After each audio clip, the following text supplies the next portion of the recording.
ಎಲ್ರಿಗೂ ನಮಸ್ಕಾರ. ಶುಭ ಮಧ್ಯಾಹ್ನ. ಎಲ್ಲರೂ ಅಡುಗೆ ತಯಾರಿಲಿದ್ದೀರೇನೋ. ನಾನು ಲಕ್ಷ್ಮೀ ಝಾನ್ಸಿ ಭಟ್ ಅಂತ ಅಮೂಲ್ ಕನ್ನಡ ಪೇಜಾಗಿ ಪದರಾಗಿರುವಂತಹ ನಮಕ್ ಪಾರ್ಯ ಅಂದರೆ ಪದರಾಗಿರುತ್ತೆ. ಅದು ಚಹಾ ಕಾಫಿ ಜೊತೆಗೆ ತಿನ್ನೋಕೆ ಸ್ವಲ್ಪ ದಿವಸ ಡಬ್ಬದಲ್ಲಿ ಹಾಕಿಟ್ಕೊಂಡ್ರೆ ಇರುತ್ತೆ. ಅಂಥದನ್ನು ಆರೋಗ್ಯಕರವಾಗಿ ಮಾಡೋದು ಹೇಗೆ ಅಂತ ತೋರಿಸ್ತೀನಿ. ನಾನಿವತ್ತು ಅದಕ್ಕಾಗಿ ಅಮೂಲ್ ಆರ್ಗ್ಯಾನಿಕ್ ವೀಟ್ ಫ್ಲೋರನ್ನು ತಗೊಂಡಿದ್ದೀನಿ. ಹಾಗೆ ಅಮೂಲ್ ಘೀಯನ್ನು ತಗೊಂಡಿದ್ದೀನಿ. ಅಮೂಲ್ ಆರ್ಗ್ಯಾನಿಕ್ ಮೂಂಗ್ ದಾಲನ್ನು ತಗೊಂಡಿದ್ದೀನಿ. ಇವೆಲ್ಲ ತುಂಬ ಚೆನ್ನಾಗಿ ಬರುತ್ತೆ. ಹಾಗೆ ಜೊತೆಗೆ ಪರಿಮಳಕ್ಕಾಗಿ ಅಮೂಲ್ ಬೇಸನ್ ಅಂದರೆ ಕಡಲೆ ಹಿಟ್ಟನ್ನು ತಗೊಂಡಿದ್ದೀನಿ. ಇವನ್ನೆಲ್ಲ ಉಪಯೋಗಿಸಿ ಒಂದು ವಾರ 15 ದಿವಸ ಎಷ್ಟು ದಿವಸ ಇಟ್ಟರು ಗರಿಗರಿಯಾಗೇ ಇರುತ್ತೆ ಅಂತ ನಮಕ್ ಪಾರೆಯನ್ನು ಮಾಡೋದು ಹೇಗೆ ಅಂತ ತೋರಿಸ್ತೀನಿ. ಇದನ್ನು ನಾನು ಹೀಗೆ ಯೂಟ್ಯೂಬ್ನಲ್ಲಿ ಸರ್ಚ್ ಮಾಡುವಾಗ ಸಿಕ್ಕಿತ್ತು. ತುಂಬ ರೀತಿಯಲ್ಲಿ ಮಾಡಿದ್ದೆ, ತುಂಬ ಚೆನ್ನಾಗಿ ಬಂದಿತ್ತು. ಹಾಗಾಗಿ ನೀವು ಏನಾದರೂ ಇದರಿಂದ ಮಕ್ಕಳಿಗೆ ಈಗ ಸಂಜೆ ಹೊತ್ತಿಗೆ ತಿಂಡಿ ತಿನ್ನೋಕೆ ಎಲ್ಲ ಕೊಡೋಕೆ ಆಗುತ್ತೆ ಅಂತ ಇದನ್ನು ಮಾಡಿ ತೋರಿಸೋಣ ಅಂತೇಳಿ ತೋರಿಸ್ತಾ ಇದ್ದೀನಿ. ಇದಕ್ಕಾಗಿ ನಾನಿಲ್ಲಿ ಈ ಹೆಸರು ಬೇಳೆಯನ್ನು ಒಂದು 3-4 ಗಂಟೆ ಕಾಲ ನೆನೆಸಿಟ್ಕೊಂಡಿದ್ದೀನಿ. ಸಾಧಾರಣ 1 ಕಪ್ ಹೆಸರು ಬೇಳೆ ಇದ್ದರೆ 2 ಕಪ್ ಗೋಧಿ ಹಿಟ್ಟು ಬೇಕಾಗತ್ತೆ. ನೋಡೋಣ ಇದಕ್ಕೆ ಎಷ್ಟು ಹಿಡಿಯುತ್ತೋ ಅಷ್ಟು ಈ ಹಿಟ್ಟನ್ನು ಹಾಕಿ ಕಲಿಸ್ಬೇಕಾಗತ್ತೆ. ಇದನ್ನು ರುಬ್ಕೋಬೇಕು. ಇದ್ರ ಮೇಲಿನ ನೀರನ್ನು ಚೆಲ್ಕೋತೀನಿ. ತುಂಬ ನೀರಿದ್ರೆ ರುಬ್ಬುವಾಗ ಕಷ್ಟ ಆಗುತ್ತೆ. ಅಂದರೆ ಇದನ್ನು ರುಬ್ಕೋಬೇಕು. ಜಾಸ್ತಿ ನೀರು ಹಾಕ್ಕೋಬೇಡಿ, ಯಾಕೆಂದರೆ ತುಂಬ ಹಿಟ್ಟನ್ನು ಹಾಕಿ ಕಲಿಸ್ಕೋಬೇಕಾಗತ್ತೆ. ಈ ರೀತಿ ರುಬ್ಕೊಂಡು ಇದ್ರ ಜೊತೆಗೆ ನಮಗೆ ಪರಿಮಳಕ್ಕೆ ಏನು ಬೇಕೋ ಅದನ್ನೆಲ್ಲ ಹಾಕ್ಕೊಂಡು ಮಾಡಿದರೆ ತುಂಬ ಚೆನ್ನಾಗಿರುತ್ತೆ. ಸ್ವಲ್ಪ ಇದನ್ನು ತರಿಯಾಗಿ ರುಬ್ಕೊಂಡು ಸ್ವಲ್ಪ ತೆಗೆದಿಟ್ಕೊಂಡ್ರೆ ಬಾಯಿಗೆ ಸಿಕ್ಕೋ ಹಾಗೆ ಇರುತ್ತೆ. ನಾನೀಗ ಮಾಡಿ ತೋರಿಸ್ತೀನಿ. ಮೊದಲಿಗೆ ನೀರನ್ನು ಜಾಸ್ತಿ ಹಾಕ್ತಾನೆ ರುಬ್ಕೊಳ್ಳಿ. ಬೇಕಿದ್ರೆ ಅಷ್ಟೇ ನುಣ್ಣಗಾಗುವಷ್ಟು ನೀರನ್ನು ಹಾಕ್ಕೋಬೇಕಾಗತ್ತೆ. ಒಂದು 3-4 ಗಂಟೆ ಕಾಲ ಈ ಹೆಸರು ಬೇಳೆ ನೆನೆದ್ರೆ ಸಾಕಾಗತ್ತೆ. ಇದನ್ನು ಸ್ವಲ್ಪ ತರಿಯಾಗಿ ಒಟ್ಟಿಗೆ ರುಬ್ಕೊಳ್ಳೋಣ. ಯಾಕೆಂದರೆ ಸ್ವಲ್ಪ ತೆಗೆದಿಟ್ಕೊಂಡ್ರೆ ನಮಗೆ ಹಾಕೋಕ್ಕೆ ಈ ಹಿಟ್ಟಿನ ಜೊತೆಗೆ ಹಾಕಿದರೆ ಬಾಯಿಗೆ ಸಿಕ್ಕತ್ತೆ. ಲೈವ್ ಯಾರೂ ಬಂದಂಗಿಲ್ಲ. ಅದು ನಾನು ಗಡಿಬಿಡಿಯಲ್ಲಿ ಶೇರ್ ಮಾಡೋಕ್ಕೆ ಆಗಿಲ್ಲ. ಇವತ್ತು ನಾನು ಮಾಡ್ತಾ ಇದ್ದೀನಿ ಅಂತ ಇದನ್ನು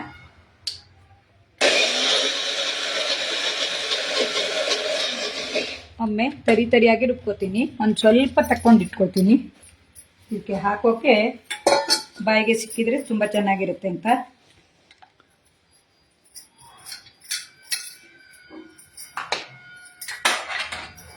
ಸ್ವಲ್ಪ ತೆಗೆದಿಟ್ಕೊಂಡ್ರೆ ಸಾಕು. ತರಿಯಾಗಿದ್ದರೆ ಮಧ್ಯೆ ಮಧ್ಯೆ ಸಿಗುತ್ತೆ. ತುಂಬ ಹಾಕಿದರೆ ಏನಾಗುತ್ತೆ ಅಂದರೆ ನಮಗೆ ಹಿಟ್ಟನ್ನು ನಾದೋಕೆ ಕಷ್ಟ ಆಗುತ್ತೆ. ನಾದೋಕೆ ಅಂದರೆ ಲಟ್ಸ್ಬೇಕಾಗತ್ತೆ. ಹಾಗಾಗಿ ಅದು ಕಷ್ಟ ಆಗುತ್ತೆ. ಹಾಗೆ ಇದಕ್ಕೆ ನಾನು ಖಾರಕ್ಕೆ ಇದಕ್ಕೆಲ್ಲ ಏನು ಬೇಕು ಅಂತ ತೋರಿಸ್ತೀನಿ. ಕೆಲವೊಂದು ನನ್ನದೇ ಆದ ರೀತಿಯಲ್ಲಿ ಇವೆಲ್ಲ ಸಾಮಗ್ರಿ ಹಾಕಿದ್ದೀನಿ. ನಿಮ್ಗೆ ಬೇಕಾದ ರೀತಿ ಸಾಮಗ್ರಿಯನ್ನು ಹಾಕ್ಕೋಬೋದು. ನಾನಿಲ್ಲಿ ಪರಿಮಳಕ್ಕಾಗಿ ಕೊತ್ತಂಬರಿ ಸೊಪ್ಪು, ಹಾಗೆ ಖಾರಕ್ಕಾಗಿ ಹಸಿ ಮೆಣಸಿನ ಬದಲಿಗೆ ಸೂಜಿ ಮೆಣಸನ್ನು ಹಾಕಿದ್ದೀನಿ. ಈ ಸೂಜಿ ಮೆಣಸು ಆರೋಗ್ಯಕ್ಕೆ ಒಳ್ಳೆಯದು ಅಂತ ನಾನು ತುಂಬ ಅಡುಗೆಗಳಲ್ಲಿ ಹೇಳಿದ್ದೆ. ಶುಂಠಿಯನ್ನು ಹಾಕ್ಕೋಬೋದು. ನಾನಿಲ್ಲಿ ಇಂಗು ಮತ್ತು ಜೀರಿಗೆಯನ್ನು ಪರಿಮಳಕ್ಕಾಗಿ ಹಾಕ್ಕೊಂಡಿದ್ದೀನಿ. ಇದನ್ನು ರುಬ್ಬುವಾಗಲೇ ಹಾಕ್ಬಿಡ್ತೀನಿ. ಆಮೇಲೆ ಪರಿಮಳಕ್ಕೆ ಸ್ವಲ್ಪ ಕರಿಬೇವು ಸೊಪ್ಪನ್ನು ಆಮೇಲೂ ಹಾಕ್ಕೋಬೇಕು. ಈ ರುಬ್ಬುವಾಗಲೂ ಹಾಕ್ಕೊಂಡ್ರೆ ಪರಿಮಳ ಬೇರೆ ರೀತಿಯಾಗಿರುತ್ತೆ. ಕರಿಬೇವು ಯಾವಾಗಲೂ ಆರೋಗ್ಯಕ್ಕೆ ಒಳ್ಳೆಯದು. ಇದಂತೂ ಮನೆಯಲ್ಲೇ ಬೆಳೆದಂಥ ಕರಿಬೇವಿನ ಸೊಪ್ಪಾಗಿದೆ. ಮೊನ್ನೆ ಮಗಳ ಮನೆ ಹೋದಾಗ ತಾಜಾ ಇರುವಂಥದ್ದು ತಂದಿದ್ದು. ಸ್ವಲ್ಪ ಕರಿಬೇವು, ಹಾಗೆ ರುಚಿಗೆ ತಕ್ಕಷ್ಟು ಉಪ್ಪನ್ನು ಹಾಕ್ಕೊಂಡು ಬಿಡೋಣ. ಸಾಧಾರಣ ಇದಕ್ಕೆ ಎಷ್ಟು ಹಿಡಿಯುತ್ತೋ ಅಷ್ಟು ಉಪ್ಪನ್ನು ಹಾಕ್ಕೊಂಡ್ರೆ ಅಂದಾಜಿಗೆ ಹಾಕ್ಕೊಳ್ಳೋದು ನಾವು. ಆಮೇಲೆ ನೀವು ರುಬ್ಬಿದ ನಂತರ ಬೇಕಿದ್ರೂ ಹಾಕ್ಕೋಬೋದು. ಉಪ್ಪನ್ನು ಮೊದಲಿಗೆ ಹಾಕ್ಕೊಂಡ್ರೆ ರುಬ್ಬುವಾಗ ನೀರು ಕಡಿಮೆ ಸಾಕಾಗತ್ತೆ ಅಂತ. ಅದು ಕಡಿಮೆ ಇದನ್ನು ರುಬ್ಕೊಳ್ಳೋಣ, ನುಣ್ಣಗೆ ರುಬ್ಕೊಳ್ಳೋಣ. ನಾನು ಅಷ್ಟರಲ್ಲಿ ಒಲೆ ಉರಿಯನ್ನು ಹಚ್ಚಿಟ್ಕೊಳ್ತೀನಿ ಸಣ್ಣ ಬೆಂಕಿಯಲ್ಲಿ. ಯಾಕೆಂದರೆ ಇದು ದಪ್ಪ ಬಾಣಲೆ ಇದೆ, ಕಾಯೋಕ್ಕೆ ಸುಮಾರು ಹೊತ್ತು ಬೇಕಾಗುತ್ತೆ.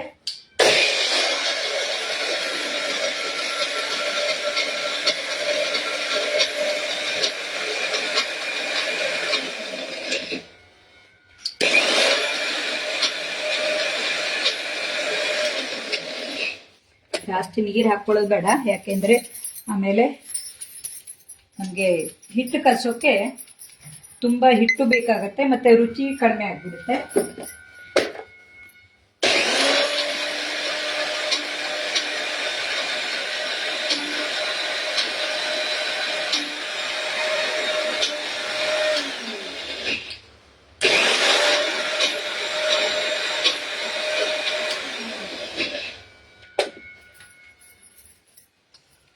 ಮೆಣಸಿನಕಾಯಿ ಅವೆಲ್ಲ ನುಣ್ಣಗಾದರೆ ಸಾಕು. ನೋಡಿ ಈ ರೀತಿ ಆಗಿದೆ.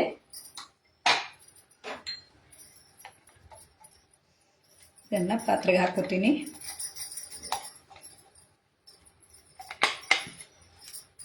ಒಳ್ಳೆ ಘಮ ಬರ್ತಾ ಇದೆ. ಇದಕ್ಕೆ ಇಂಗು, ಕೊತ್ತಂಬರಿ ಸೊಪ್ಪು ಮತ್ತು ಇದನ್ನೆಲ್ಲ ಹಾಕಿದ್ದಕ್ಕೆ ಜೀರಿಗೆ ಎಲ್ಲ ಹಾಕಿದ್ದು ಪರಿಮಳ ಬರ್ತಾ ಇದೆ. ನಿಮಗೆ ಬೇಕಾದ ರೀತಿಯ ಮಸಾಲೆ ಸಾಮಗ್ರಿಗಳನ್ನು ಹಾಕ್ಬೋದು. ನಾನಿಲ್ಲಿ ಇಷ್ಟೇ ಮಸಾಲ ಸಾಮಗ್ರಿಗಳನ್ನು ಹಾಕಿದ್ದೀನಿ.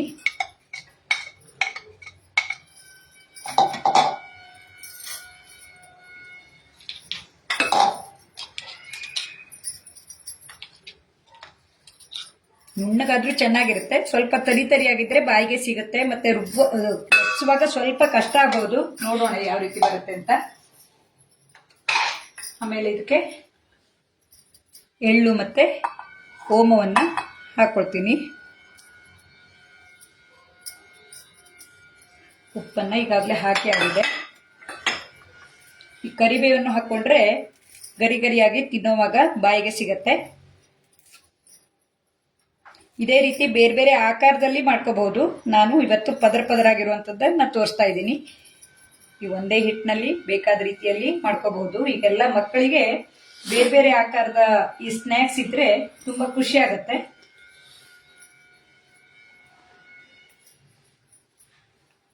ಇದು ಈಗಾಗಲೇ ಮಸಾಲೆ ಸಾಮಗ್ರಿ ಎಲ್ಲ ಆಗಿದೆ. ಇದಕ್ಕೆ ಈಗ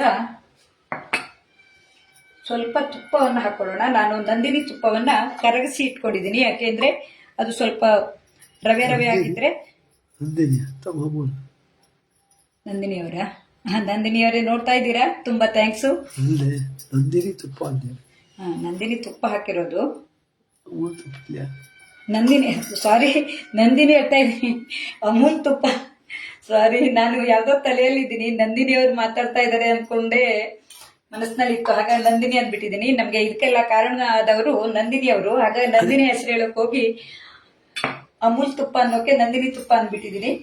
ಅಮೂಲ್ ತುಪ್ಪವನ್ನ ಹಾಕ್ತಾ ಇದ್ದೀನಿ. ಸ್ವಲ್ಪ ಗರಿ ಗರಿಯಾಗಿ ಬರುತ್ತೆ ಅಂತ ಈಗ ಹಾಕೊಳ್ಳೋದು. ಇದಕ್ಕೆ ಹಿಡಿಯುವಷ್ಟು ಗೋಧಿ ಹಿಟ್ಟು ಮತ್ತು ಅಮೂಲ್ ಕಡಲೆ ಹಿಟ್ಟನ್ನು ಹಾಕೋಬೇಕು.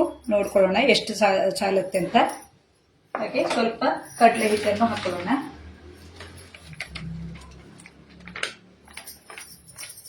ಪರಿಮಳನೂ ಆಗಿರುತ್ತೆ ಮತ್ತೆ ಗರಿ ಗರಿಯಾಗಿಯೂ ಬರುತ್ತೆ. ನೋಡಿ ಈ ರೀತಿ ಹಾಕ್ಕೊಂಡು ಇದನ್ನ ಚಪಾತಿ ಹಿಟ್ಟಿನ ಹದಕ್ಕೆ ಬರೋ ತನಕ ಕಲಿಸ್ಕೋಬೇಕು. ಎಷ್ಟು ಹಿಟ್ಟು ಹಿಡಿಯುತ್ತೆ ಅಂತ ನೋಡ್ಕೋಬೇಕಾಗತ್ತೆ.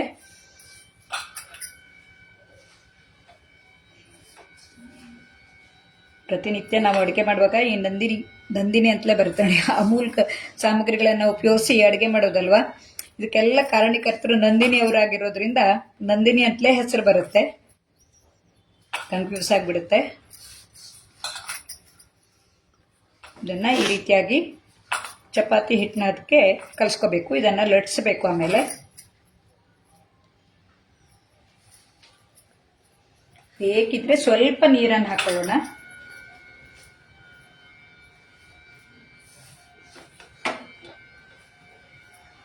ನಮಗೆ ಉಂಡೆ ಕಟ್ಟಿ ಲಟ್ಸೋಕಾಗಬೇಕು. ಹಾಗಾಗಿ ಸ್ವಲ್ಪ ನೀರು ಬೇಕಾಗ್ಬೋದು.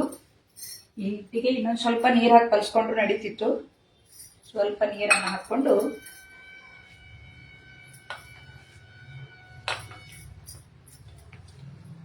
ಈ ಹಿಟ್ಟಿನಿಂದ ಅನೇಕ ರೀತಿಯ ಸ್ನ್ಯಾಕ್ಸ್ಗಳನ್ನ ಮಾಡಬಹುದು. ನಾನಿಲ್ಲಿ ಪದರಾಗಿ ಬರುವಂಥದ್ದು ಯಾವ ರೀತಿ ಇರುತ್ತೆ ಅಂತ ತೋರಿಸ್ತಾ ಇದ್ದೀನಿ.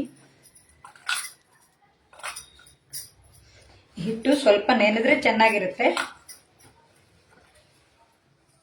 ನಾನು ಮೊದಲೇ ಹಿಟ್ಟು ಕಲಸಿಟ್ಟಿಲ್ಲ, ಆದ್ರೂ ಇದರಿಂದ ಆಗಿಂದಾಗಲೇ ಮಾಡಿದ್ರು ಚೆನ್ನಾಗಿ ಬರುತ್ತೆ. ಲಟ್ಸುವಾಗ ಸ್ವಲ್ಪ ನೈಸ್ ಆಗಿ ಬರ್ಲಿಕ್ಕಿಲ್ಲ. ಇಲ್ಲಾಂದ್ರೆ ತುಂಬಾ ನೆನೆಬೇಕು ಅಂತಿಲ್ಲ. ಮಗಳು ಸೀಮಾನು ನೋಡ್ತಾ ಇದ್ದಾಳೆ, ಮೈಸೂರಿನಿಂದ ನೋಡ್ತಾ ಇದ್ದಾಳೆ. ವಾಣಿ ಶಾಸ್ತ್ರಿ ನನ್ನ ಅಣ್ಣನ ಮಗಳು, ಅವಳು ಈಗ ಲೈವ್ ಅಲ್ಲಿ ಬದಲಿದ್ದಾಳೆ ಈಗ ಸಂಜೆ ಒಳಗೆ. ಅವಳು ಚಿಕ್ಕ ವಯಸ್ಸಿನಲ್ಲೇ ಅಡುಗೆಯಲ್ಲಿ ಪರಿಣಿತಲಾಗಿದ್ದಾಳೆ. ತುಂಬಾ ಅಡುಗೆಗಳನ್ನ ಮಾಡಿ ತೋರಿಸಿದ್ದಾಳೆ, ಹೊಸದು ಹಳೆಯದು ಅಂತ.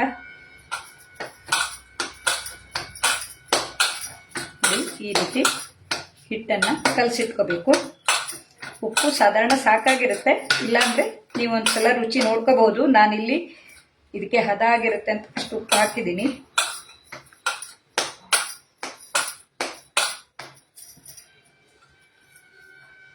ಬೇಕಿದ್ರೆ ನೀರು ಬೇಕಾದರೆ ಇದೇ ಕೈಯೆಲ್ಲ ತೊಳ್ಕೊಂಡು ಇದೇ ನೀರನ್ನೇ ಹಾಕೋಬಹುದು. ನೀರು ಬೇಡ ಈಗ ನಾನು ಕೈ ತೊಳ್ಕೊಬರ್ತೀನಿ. ಆಯ್ತು,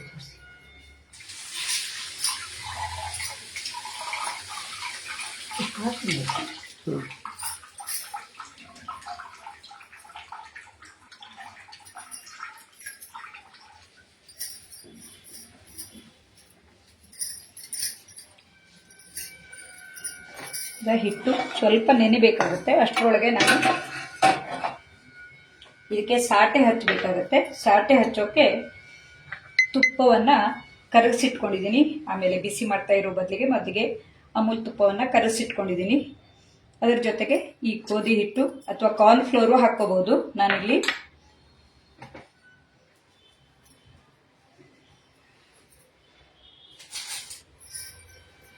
ಗೋಧಿ ಹಿಟ್ಟನ್ನೇ ಹಾಕಿದ್ದೀನಿ. ಇದು ನಮಗೆ ಹಚ್ಚೋಕೆ ಬೇಕಾಗುವಷ್ಟು ಹಿಟ್ಟನ್ನು ಹಾಕೋಬೇಕು.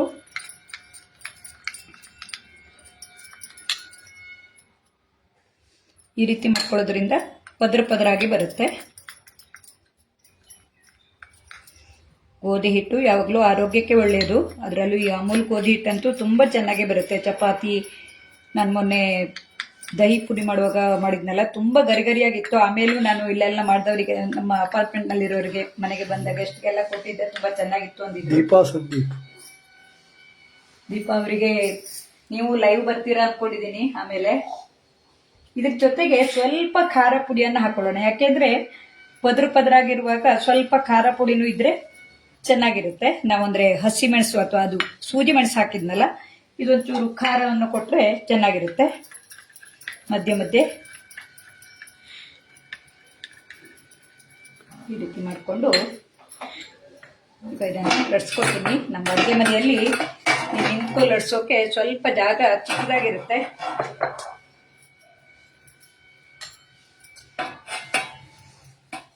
ಹಿಟ್ಟು ನೆನೆದ್ರೆ ಚೆನ್ನಾಗಿ ಬರುತ್ತೆ. ನನಗೀಗ ಟೈಮ್ ಇಲ್ಲದೆ ಇರೋದ್ರಿಂದ ಇದನ್ನು ಹಾಗೆಯೇ ಲಟ್ಸಿ ತೋರಿಸ್ತಾ ಇದ್ದೀನಿ.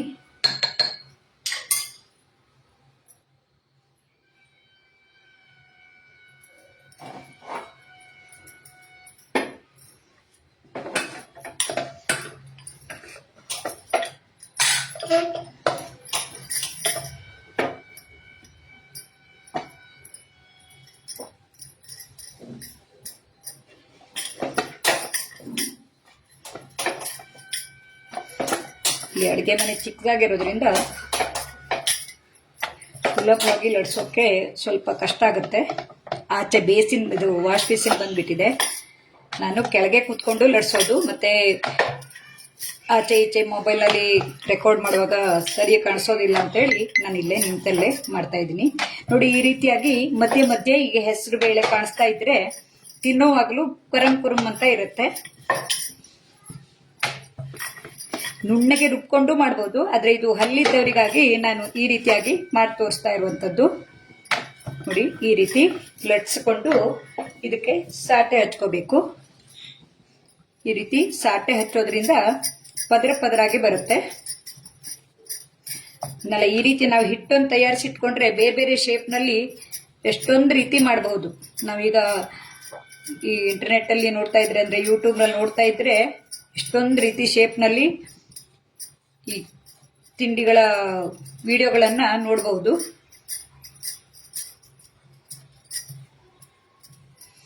ಇದೇ ರೀತಿ ಇದನ್ನೇ ಪುರಿ ಮಾಡಿಕೊಂಡು ನಾವು ಬೆಳಗಿನ ಉಪಹಾರಕ್ಕೆ ಮಾಡ್ಕೋಬಹುದು. ಮಸಾಲಾ ಪುರಿ ತರ ಇರುತ್ತೆ. ಈ ರೀತಿ ಹಚ್ಕೊಂಡು ಇದನ್ನು ಮಡಕೆ ಮಾಡ್ಕೋಬೇಕು. ಈ ರೀತಿ ಮಡಕೆ, ಮತ್ತು ಇದ್ರ ಮೇಲೆ ಸ್ವಲ್ಪ ಇದನ್ನು ಮತ್ತೆ ಹಚ್ಕೋಬೇಕು.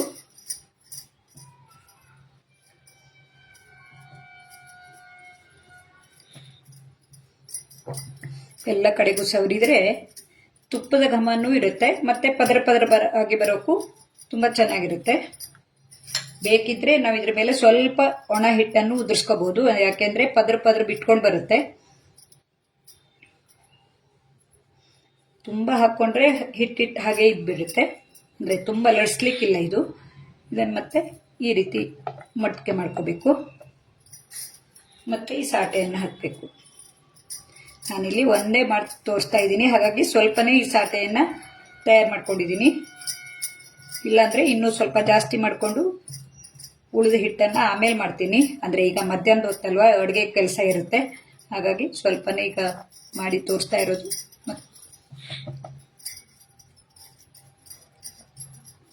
ನಾನು ಈಗಾಗಲೇ ತುಂಬ ಅಡುಗೆಗಳನ್ನು ಲೈವಲ್ಲಿ ಮಾಡಿ ತೋರಿಸಿದ್ದೀನಿ. ಅದರಲ್ಲಿ ತುಂಬ ಮಂದಿ ಮಾಡಿ ರುಚಿಯನ್ನು ಚೆನ್ನಾಗಿತ್ತು ಅಂತ ಹೇಳುವಾಗ ತುಂಬ ಖುಷಿ ಆಗುತ್ತೆ.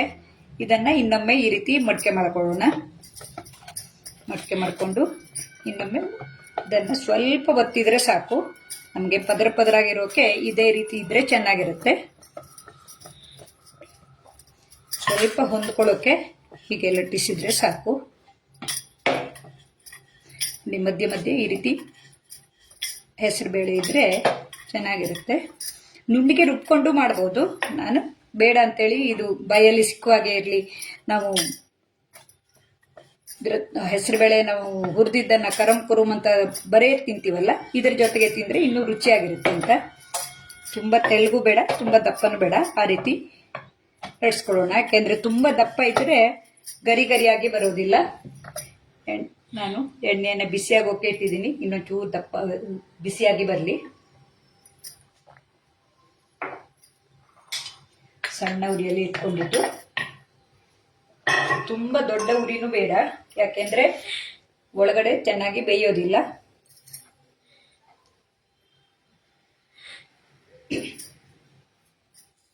ಇದನ್ನ ನಾನು ಈ ರೀತಿ ಉದ್ದುದ್ದನಾಗಿ ಕತ್ತರಿಸ್ಕೊತೀನಿ.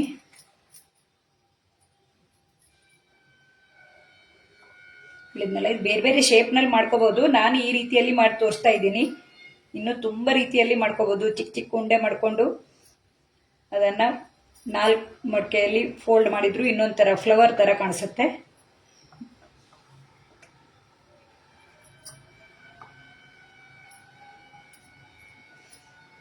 ಇದನ್ನು ಗಾಳಿ ಆಡಿದ ಡಬ್ಬದಲ್ಲಿ ಇಟ್ಟರೆ ಎಣ್ಣೆ ವಾಸನೆ ಬರೋ ತನಕ ನಾವು ತಿನ್ಬಹುದು. ಗರಿಯಾಗೇ ಇರುತ್ತೆ. ಮಕ್ಕಳಿಗೆ ಸಂಜೆ ಹೊತ್ತಿಗೆ ಸ್ನ್ಯಾಕ್ಸ್ ಆಗಿ ಕೊಡೋಕೆ, ಇನ್ನನ್ನು ಎಕ್ಸಾಮ್ ಎಲ್ಲ ಮುಗಿತಾ ಬಂತು, ಮಕ್ಕಳಿಗೆ ದಿನಾಲು ತಿನ್ನೋಕೆ ಏನಾದರೂ ಕೊಡಬೇಕಾಗತ್ತೆ. ಆ ಟೈಮ್ನಲ್ಲೆಲ್ಲ ಈ ರೀತಿ.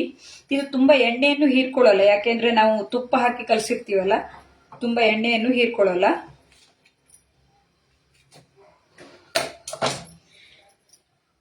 ಇದು ಕಾದಿದೆ ಅಂತ ನೋಡೋಣ. ಸ್ವಲ್ಪ ಕಾಯಬೇಕು, ಸಣ್ಣ ಉರಿಯಲ್ಲೇ ಮಾಡ್ಕೊಳ್ಳೋಣ. ಯಾಕೆಂದ್ರೆ ತುಂಬ ದೊಡ್ಡ ಉರಿ ಇದ್ರೆ ಒಳಗಡೆ ಬೆಂದು ಬರೋದಿಲ್ಲ. ದಪ್ಪ ಬಾಣಲೆ ಆಗಿರೋದ್ರಿಂದ ಕಾಯೋಕೆ ಸ್ವಲ್ಪ ಟೈಮ್ ತಗೊಳುತ್ತೆ.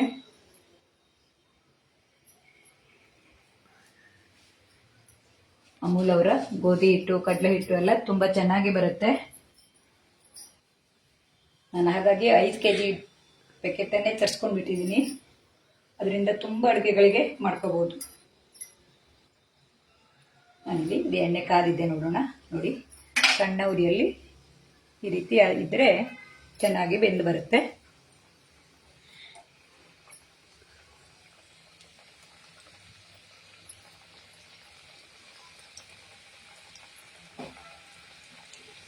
ಲೈವಲ್ಲಿ ಈ ರೀತಿ ನೋಡ್ತಾ ಇದ್ರೆ ನಮಗೆ ಯಾರು ಅಂತೇಳಿ ನಾವು ವಿಡಿಯೋ ಮಾಡೋರು ಹೇಳಿದ್ರಂತೂ ನಮಗೆ ತುಂಬ ಖುಷಿ ಆಗುತ್ತೆ. ಲೈವಲ್ಲಿ ಯಾರಾದರೂ ನಮ್ಮ ಅಡುಗೆಯನ್ನು ನೋಡ್ತಾ ಇದ್ದಾರೆ ಅಂದರೆ, ಯಾಕೆಂದರೆ ದಿನನಿತ್ಯ ನಾವು ಅಡುಗೆ ಮಾಡುವಾಗ ಯಾರೂ ನೋಡೋರೇ ಇರೋದಿಲ್ಲ, ಬರೀ ರುಚಿ ನೋಡೋರು ಇರ್ತಾರೆ. ಆದರೆ ಇದರಲ್ಲಿ ನಮ್ಮ ತಪ್ಪು ಒಪ್ಪುಗಳು ಲೈವಲ್ಲೇ ಗೊತ್ತಾಗುತ್ತೆ. ಆಮೇಲೂ ಈ ವಿಡಿಯೋಗಳನ್ನು ನೋಡಬಹುದು, ಆದರೆ ಲೈವಲ್ಲಿ ಬಂದಾಗ ನಾನು ನಿಮ್ಮ ಬಗ್ಗೆ ನನ್ನ ಅಭಿಪ್ರಾಯಗಳನ್ನು ಹೇಳ್ಬಹುದು.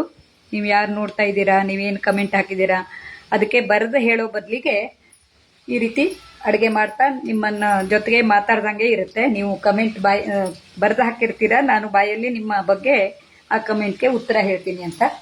ನೋಡಿ, ಸಣ್ಣ ಉರಿಯಲ್ಲಿ ಈ ರೀತಿ ಬೇಯಿಸ್ಕೋಬೇಕು.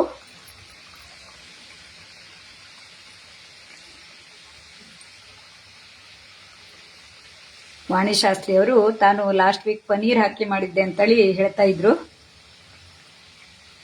ದೀಪಾ ಸಂದೀಪ್ ಅವರು ಸೂಪರ್ ಅಂತ ಹೇಳಿದ್ದಾರೆ.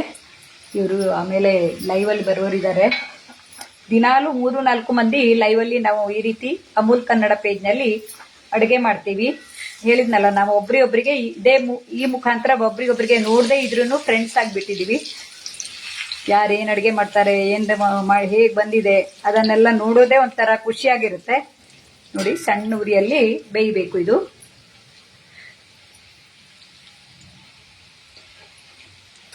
ನೋಡಿ, ಈ ರೀತಿ ಪದರಾಗಿ ಬರುತ್ತೆ. ನೋಡಿ, ಇದು ನಾವು ಹಾಕಿರ್ತೀವಲ್ಲ, ಇದು ಪದರಾಗಿ ಬರುತ್ತೆ.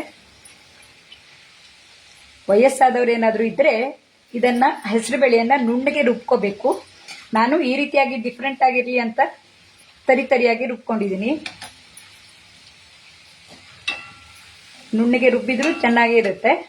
ಇದಿದ್ರೆ ಮಧ್ಯೆ ಮಧ್ಯೆ ಈ ಹೆಸರುಬೇಳೆ ಕರಂ ಕುರುಮ್ ಅಂತ ತಿನ್ನೋಕೆ ಚೆನ್ನಾಗಿರುತ್ತೆ. ಸಣ್ಣ ಉರಿಯಲ್ಲಿ ಬೇಯಿಸ್ಕೋಬೇಕು.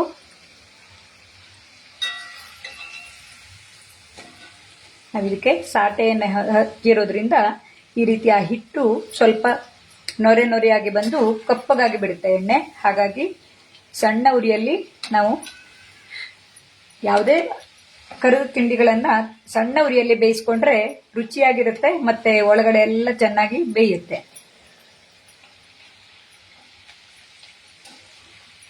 ಇದಕ್ಕೆ ತುಪ್ಪದ ಸಾಟೆ ಹಚ್ಚಿರೋದ್ರಿಂದ ಘಮನೂ ತುಂಬಾ ಚೆನ್ನಾಗಿದೆ. ಮತ್ತೆ ಕೊತ್ತಂಬರಿ ಸೊಪ್ಪು, ಕರಿಬೇವಿನ ಸೊಪ್ಪು ಅದರದ್ದೆಲ್ಲ ಪರಿಮಳ ಇರುತ್ತೆ. ನೀವು ಪರಿಮಳಕ್ಕೆ ಇನ್ನೂ ಏನಾದರೂ ಸೇರಿಸೋದಿದ್ರೆ ಸೇರಿಸ್ಕೋಬಹುದು.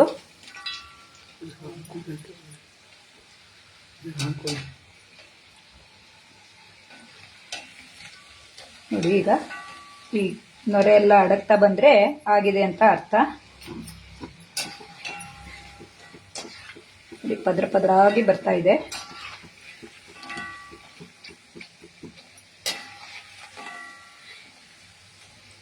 ಒಳಗಡೆ ಎಲ್ಲ ನಾವು ಆಚೆ ಈಚೆ ಮರ್ಚು ಹಾಕ್ತಾ ಇದ್ರೆ ಒಳಗಡೆ ಎಲ್ಲ ಚೆನ್ನಾಗಿ ಬಿಸಿ ಎಣ್ಣೆ ತಾಗಿ ಬೆಂದ ಬರುತ್ತೆ.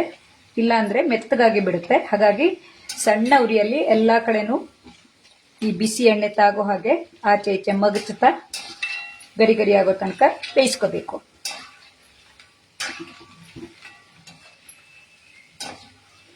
ಇದು ಆಗಿದೆ. ಈಗ ನಾನು ಇದಿಷ್ಟೇ ಮಾಡಿ ತೋರಿಸ್ತೀನಿ. ಉಳಿದ ಹಿಟ್ಟನ್ನು ಆಮೇಲೆ ಅಡುಗೆ ಎಲ್ಲ ಮುಗಿದ ನಂತರ ಮಾಡಿ ನಮ್ಮ ಅಪಾರ್ಟ್ಮೆಂಟ್ ಫ್ರೆಂಡ್ಸಿಗೆಲ್ಲ ಕೊಡೋಣ ಅಂತಿದೆ. ಅವರಿಗೂ ಹಿಂದಿನ ಸಲ ತುಂಬ ಚೆನ್ನಾಗಿತ್ತು ಅಂದಿದ್ರು. ಈ ಸಲನೂ ರುಚಿ ನೋಡೋಕ್ಕೆ ಕೊಡ್ತೀನಿ. ಎಣ್ಣೆನು ತುಂಬ ಹೀರ್ಕೊಳ್ಳಲ್ಲ, ನಿಮಗೆ ಆಮೇಲೆ ನೋಡಿ ತೋರಿಸಿದ್ರೆ ಗೊತ್ತಾಗುತ್ತೆ. ಈಗ ಬಿಸಿ ಬಿಸಿ ಆಗಿರುವಂತಹ ನಮಕ್ ಪಾರೆ ಚಾ ಕಾಫಿ ಜೊತೆಗೆ ಎಲ್ಲದ್ರ ಜೊತೆಗೂ ತುಂಬ ಚೆನ್ನಾಗಿರುತ್ತೆ. ಬಿಸಿ ಬಿಸಿ ಆಗಿದೆ. ನೀವು ಯಾರಾದರೂ ನಮ್ಮ ಮನೆಗೆ ಬರೋರಿದ್ರೆ ರುಚಿಯನ್ನು ನೋಡಬಹುದು.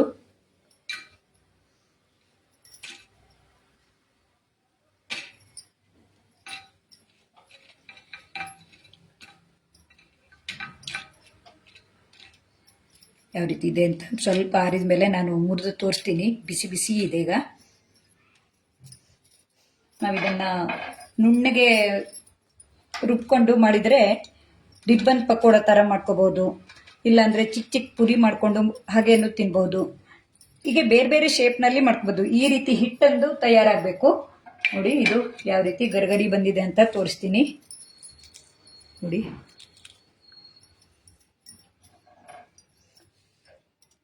ಬಿಸಿ ಬಿಸಿ ಇರೋದ್ರಿಂದ ನೋಡಿ ನಮ್ಮ ಮನೆಯವ್ರಿಗೂ ತಿನ್ನೋಕೆ ಕೊಡ್ತೀನಿ. ಹೇಗೆ ಕರಂ ಕುರುಮ್ ಅಂತ ಬರುತ್ತೆ ಅಂತ ನೋಡಿ ನಾನು ಹಾಕ್ಕೋತೀನಿ.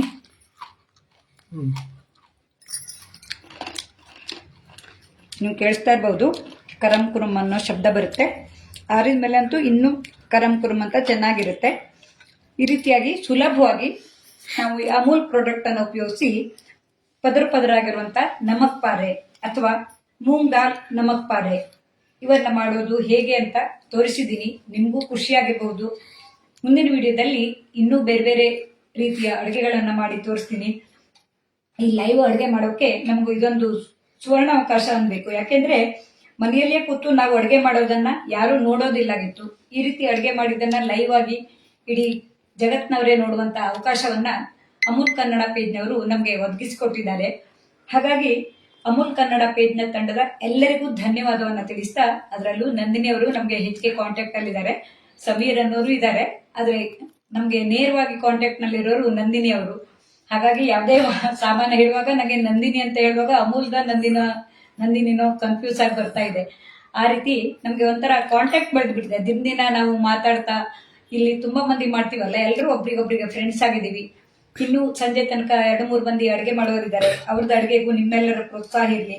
ಈ ಲೈವ್ ಅಡುಗೆಯಲ್ಲಿ ನಿಮ್ಮ ಕಮೆಂಟ್ಗಳಿದ್ರೆ ತುಂಬಾ ಖುಷಿಯಾಗಿ ಬರುತ್ತೆ. ಸಾಧ್ಯವಾದಷ್ಟು ಲೈವ್ ಅಡುಗೆಯಲ್ಲಿ ನಮ್ಗೆಲ್ಲ ನಿಮ್ಮ ಪ್ರೋತ್ಸಾಹ ಇರಲಿ. ಇಲ್ಲ ಅಂದ್ರೆ ಆಮೇಲೂ ನೋಡಬಹುದು. ಇದು ಲೈವ್ ಅಲ್ಲೇ ನೋಡ್ಬೇಕು ಅಂತ ಏನಿಲ್ಲ, ಆಮೇಲೂ ನೋಡಬಹುದು. ಲೈವ್ ಅಲ್ಲಿ ನೋಡಿದಾಗ ನಿಮ್ಗೆ ಕಮೆಂಟ್ ಹಾಕೋಕೆ ಅನುಕೂಲ ಆಗುತ್ತೆ. ಹೀಗೆ ನಮಕ್ ಪಾರೆಯನ್ನು ಮಾಡಿದ ಈ ವಿಡಿಯೋ ನಿಮ್ಗೆ ಖುಷಿಯಾಗಿರ್ಬೋದು ಅನ್ಕೋತೀನಿ. ಮುಂದಿನ ವಿಡಿಯೋದಲ್ಲಿ ಮತ್ತೊಮ್ಮೆ ಸಿಗ್ತೀನಿ. ಇದೆಲ್ಲ ನೋಡಿದ ನಿಮಗೂ ಹಾಗೆ ಅಮೂಲ್ ಕನ್ನಡ ಪೇಜ್ನವರಿಗೂ ಧನ್ಯವಾದಗಳು. ನಮಕ್ ಪಾರೆ ಹೀಗಿದೆ.